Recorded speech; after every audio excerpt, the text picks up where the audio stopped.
Vale, pues buenos días, buenas tardes o buenas noches, según la hora a la que nos estén escuchando.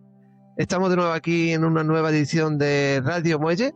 En esta ocasión vamos a conmemorar o vamos a realizar una entrevista de conmemoración por el 14 de marzo, que es el día de ¿qué, Darío? El Día de las Altas Capacidades. Muchas gracias por ayudarme, que ya se me había olvidado.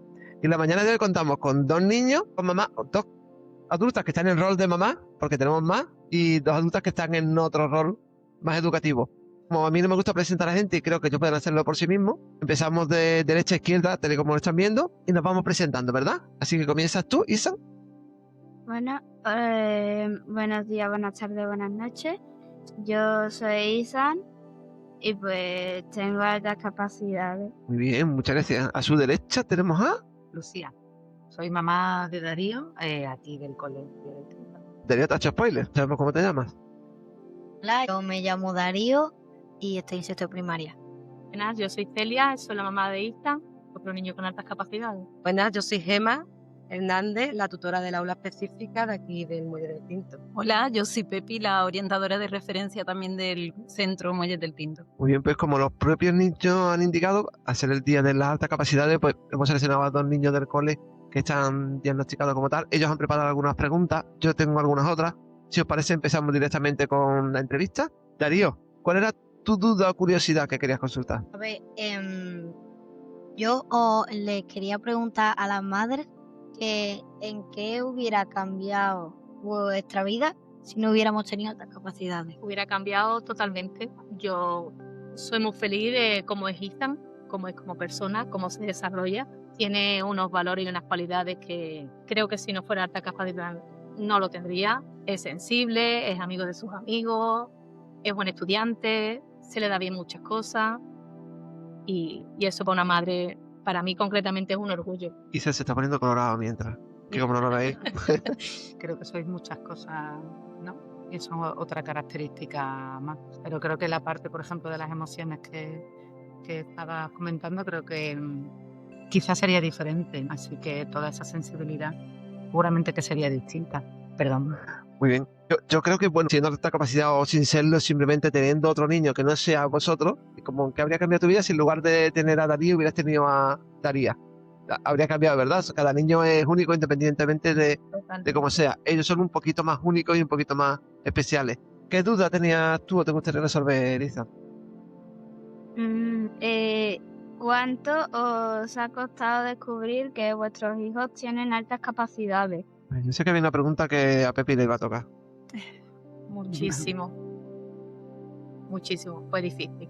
Yo no sé, en el caso de la otra mamá, en el mío fue complicado. Ya no por verme sola con él, sino porque me costaba mucho trabajo al principio, antes que se le identificara siquiera, el entenderlo, en darle, opciones alternativas a un aburrimiento que él tenía. No encontrábamos cuál es ese foco tan famoso en las altas capacidades, no lo encontraba. Probaba deporte, probaba actividades. Fue complicado. La complicación ya más de mayor, cuando a él afortunadamente ya se identificó el foco y se le pudo llevar ahí a encontrar, bueno, pues eso que a él le alimenta o le hace estar cada día más activo. ¿Con cuántos años, digamos, que empezaste o os diste cuenta que era un niño diferente al resto o que podía tener más potencial? ¿Con qué edad? Muy pequeño, muy pequeño. Él con 2, 3 años ya iba por la calle, iba intentando enlazar letras. Yo quiero leer, de hecho tuve que hablar con la profesora que tenía en aquel entonces de infantil y decirle, mi hijo quiere leer, ¿cómo lo hago? Porque nosotros somos de otra época, creo que más o menos aquí el famoso Micho, y tuve que tirar de Micho en casa porque el niño quería leer y yo entiendo que como padres no podemos tampoco limitarlo, que es algo que él o que su cerebro le está pidiendo ese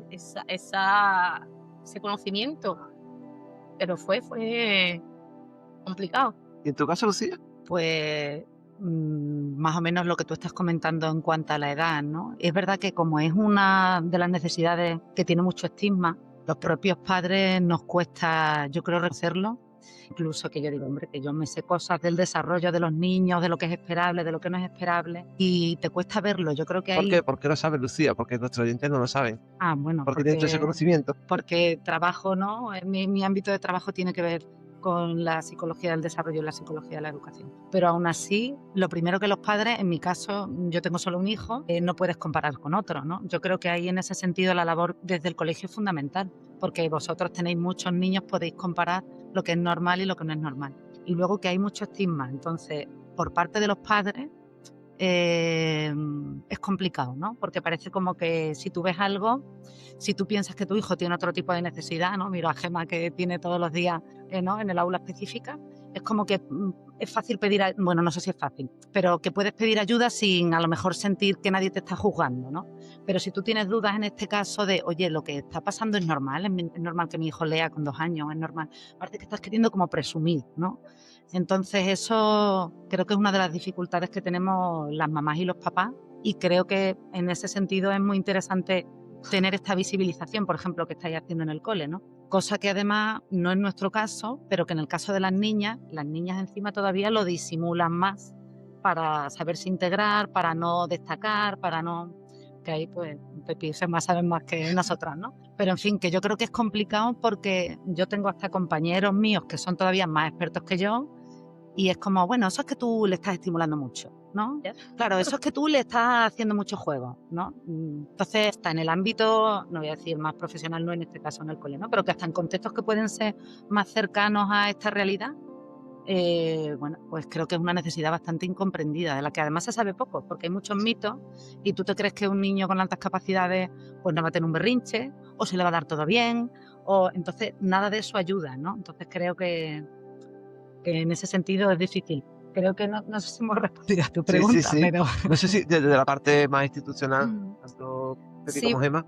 A ver, por ejemplo, es verdad que a nivel normativo la detección de las altas capacidades no se plantea hasta final de infantil, que hay casos en los que obviamente se ven indicadores y factores que pueden apuntar a que estén ahí, pero además la heterogeneidad, como en todos los ámbitos del desarrollo que presenta el alumnado con altas capacidades, también nos puede llevar a confusión con niños de un desarrollo precoz o dentro de la propia alta capacidad. No es lo mismo un niño con sobredotación que con un talento simple, ¿no? Y como decía Lucía, pues ese estigma que hay hoy en día de es un niño que los padres están continuamente estimulándolo, quieren presumir de que es su hijo, y al final no deja de ser una necesidad educativa que conlleva muchas otras más cosas, que mi hijo es inteligente o mi hijo lee o mi hijo se le dan bien las matemáticas o se le da bien el arte, dependiendo de aquel aspecto que tenga más desarrollado, o a que a él o a ella le guste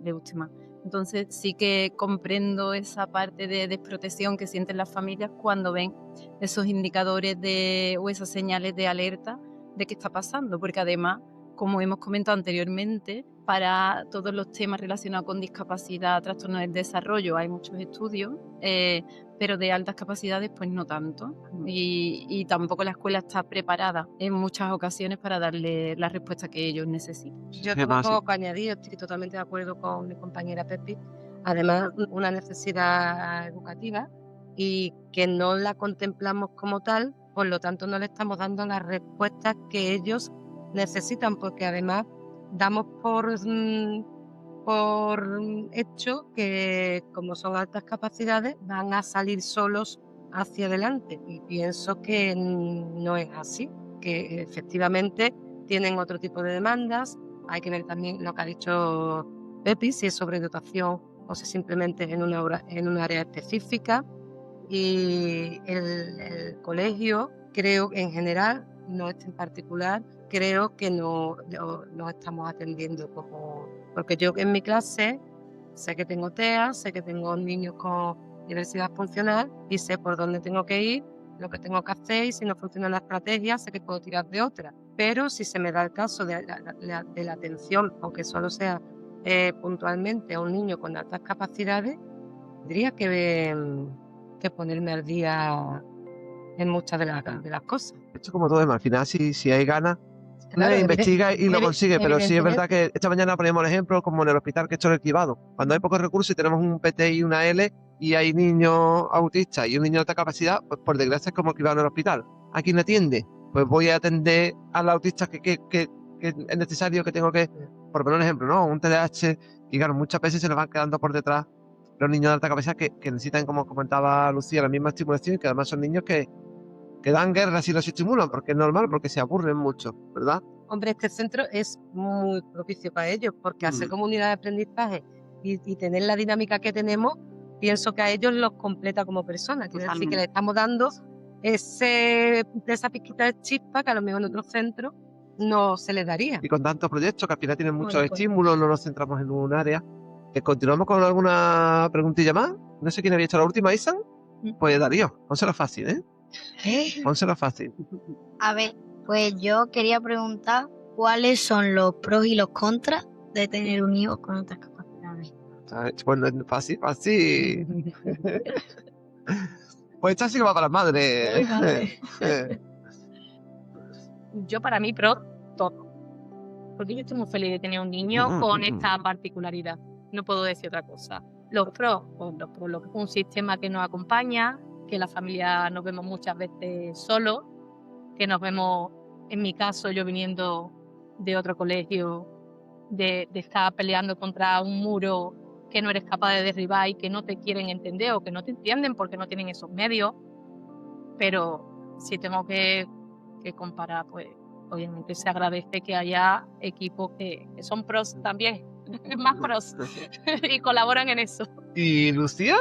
¿Algún contra? ¿Algún contra tiene que haber de tener a estos dos bichitos? Bueno, yo lo que iba a decir es que me insisto un poco en lo que decía antes, ¿no? Me imagino que con Izan es igual, que al final tenemos hijos, no todos los que tenemos hijos, que son muchas cosas. Quiero decir que Darío es Darío que tiene altas capacidades y es Darío que le gusta, no sé, jugar a la Play o leer o lo que sea, ¿no? Que es muchas cosas. Claro. Antes de micro comentaban, ¿verdad? Que estábamos así como poniéndonos en el lugar vuestro. Y yo decía, digo, yo si fuera padre de un niño así, digo, yo el mayor miedo que tendría es que me pregunte algo y no sé responder. Porque, y me dices tú, ¿verdad? Que el otro día preguntaste sobre la H, que qué sentido tenía la H si no se escuchaba. Lo hemos estado batiendo un ratito y digo, ostras, y es verdad, es que ¿para qué sirve la H si no se escucha? Y de hecho vamos a investigar mañana a ver el origen de la H. Me imagino que en latín, y vamos a ver qué es lo que ha sucedido con esa H y por qué se usa.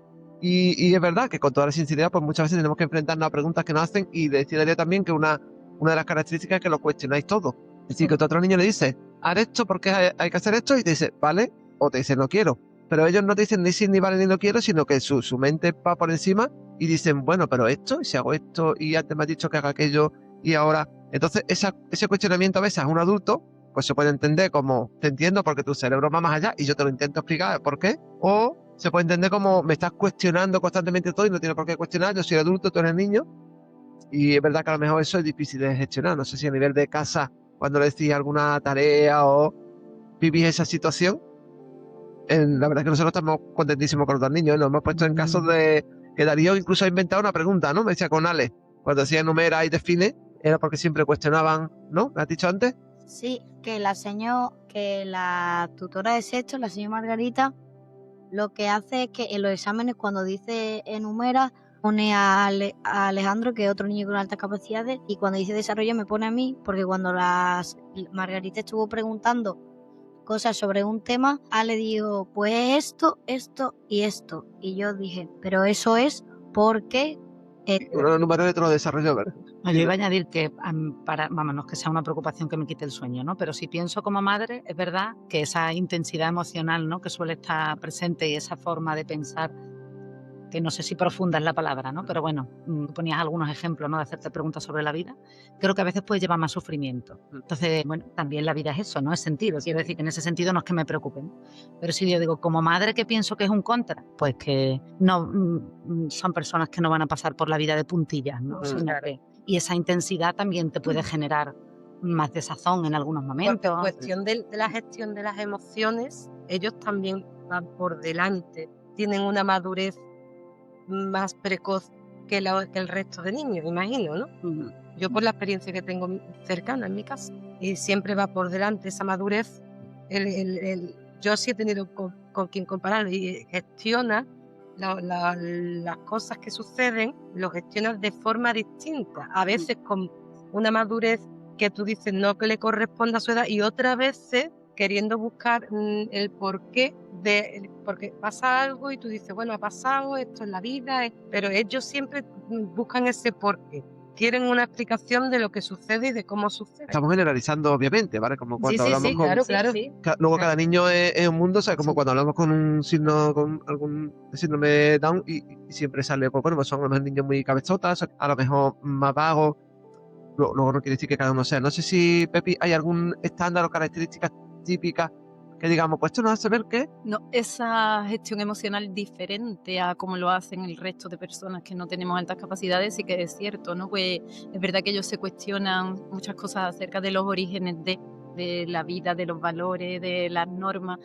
Y ese cuestionamiento muchas veces a los adultos pues nos coge un poco desprevenido porque un niño con 5 años me está preguntando por leyes civiles o por el origen de la vida y qué respuesta le doy yo, cómo le respondo, porque no podemos olvidar que al final tienen la edad que tienen, 5 años, y hay veces que nos sorprende por su madurez, pero que también son niños y siguen viviendo dentro de ese mundo de niños.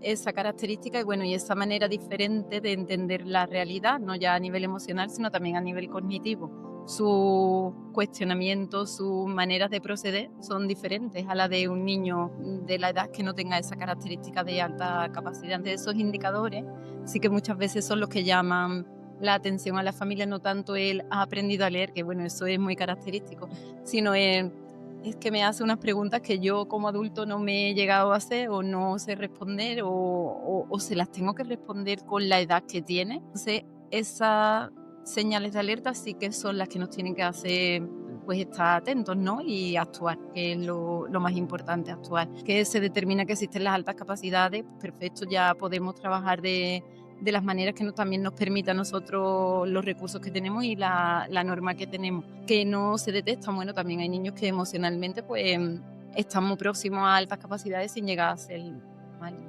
Pues alguna pregunta más. Parece que se nos ha colado la música de las dos. No pasa nada porque la quedamos contigo. ¿Damos un segundito?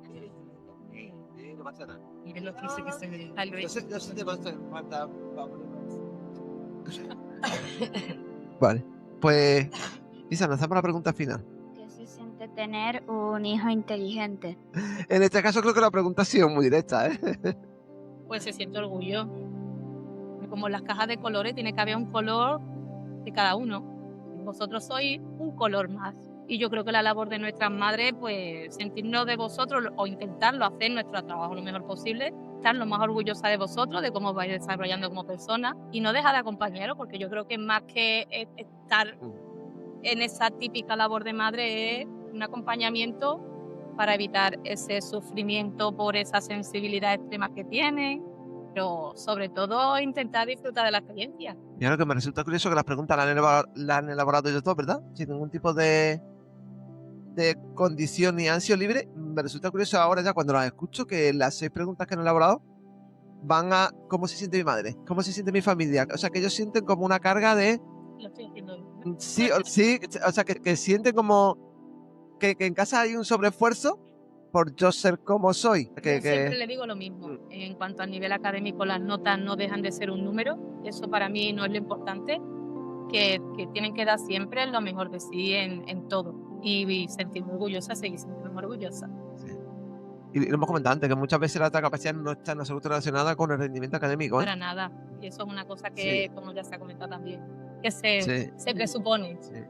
Pues finalizamos con alguna pequeña reflexión que queráis y si no, pues A mí despedimos me a gustaría nuestra... decirle algo por si nos escuchan padres y madres que estén Claro. pensando dentro de ese estigma que hablaba antes, como tenemos mucho miedo, ¿no? Y además creo que no sé si tú has vivido ese proceso, pero muchas veces tenemos miedo a hablar de nuestros hijos, de cómo son. Y vamos, y quienes sois profesionales y tenéis contacto con más niños, pero yo desde la experiencia personal les ayuda. Es una parte que es importante de tu identidad, igual que si te sientes chico o chica, o si eres de una raza o de otra, o yo qué sé, o eres de Badajoz o de donde sea, ¿no? Y que no tengamos miedo y que también confiemos en el sistema educativo, que yo me he visto ahí diciendo no quiero, cuando mi hijo entraba en infantil, ¿no? Que ya había sospecha, no quiero marcar la casilla de que lo evalúen porque eso a lo mejor significa que lo van a tratar de una forma diferente, cómo lo van a mirar y bueno, que ayuda mucho, ¿no? También para ellos decir, ahora entiendo qué me pasa. O sea, que creo que... Yo en mi caso esa Animar. evaluación la vi más como una ayuda a intentar entenderlo. Entonces, para mí sí fue la identificación y la evaluación para mí. pues en este caso fue buena y positiva. Aquí por eso lo hemos hecho con total naturalidad. Están ellos, han dicho que son de alta capacidad porque se lo hemos preguntado y ellos no tienen ningún problema ni ningún estigma en comentarlo. Hicimos un podcast también sobre Gonzalo, nuestro niño que es un encanto, con Down, que sí se el año pasado. Hemos hecho podcast sobre TEA, que yo creo que cada uno somos como somos. Tenemos que ir orgullosos de cómo somos, cómo son nuestros niños. Y no hay nada que ocultar porque no hay nada que temer. Pues no sé si hay alguna reflexión por aquí. Yo desde mi situación como profesional de la educación especial, PT, y tutora del aula específica, yo animaría a mis compañeros a no dejar de formarnos en altas capacidades porque son los que menos vemos o los que menos atendemos, porque al final nosotros es verdad que no los vamos a atender directamente dentro de un aula específica o dentro de un aula de apoyo, pero sí podemos ser sus grandes apoyos y los de los compañeros y la guía para llevar su educación a buen fin, siempre dentro de una buena formación y de los estándares que se ven. Vale, pues Sí, al hilo de eso, a mí me gustaría decir que es verdad que el alumnado de altas capacidades no lo atiende el profesorado especialista, por norma lo atiende el profesorado ordinario, su tutor, tutora o en secundaria los especialistas de cada una de las materias. Así que Pero somos exacto. nosotros los que estamos formados en Exacto. eso, sí, ¿no? por eso que es lo que comentamos, digo, no, ellos tienen su programa de profundización, su programa de enriquecimiento, lo lleva el tutor, pero siempre se agradece pues que la parte de PTAL orientación pues eche También un os cable digo en cómo elaborar. que nadie pregunta. Nosotros estamos estigmatizados, pero es verdad que que también Sí. forma parte de nuestra labor. Sí, aquí lo estamos viendo, por ejemplo, ahora con el aula multisensorial, Sí, porque que sí. la tenemos y muchas veces decimos vamos a pescar y nos enseñe cómo se usa, porque pero es verdad que al final el maestro necesitamos tanta formación en tantos aspectos que llega un momento que dice estamos súper saturados. Pues nada, muchas gracias a todos y todas, sobre todo a ellos dos que están aquí, son las 2:05 y ya nos van a pegar. Gracias. Gracias por acompañarnos y nos vemos en el siguiente podcast. Hasta pronto. Adiós. Adiós. Podcast contigo. Se nos acaba el ratito, pero queda lo vivido. El muelle del Tinto siempre vuelve contigo. Muelle en vivo. Gracias por estar donde lo envío.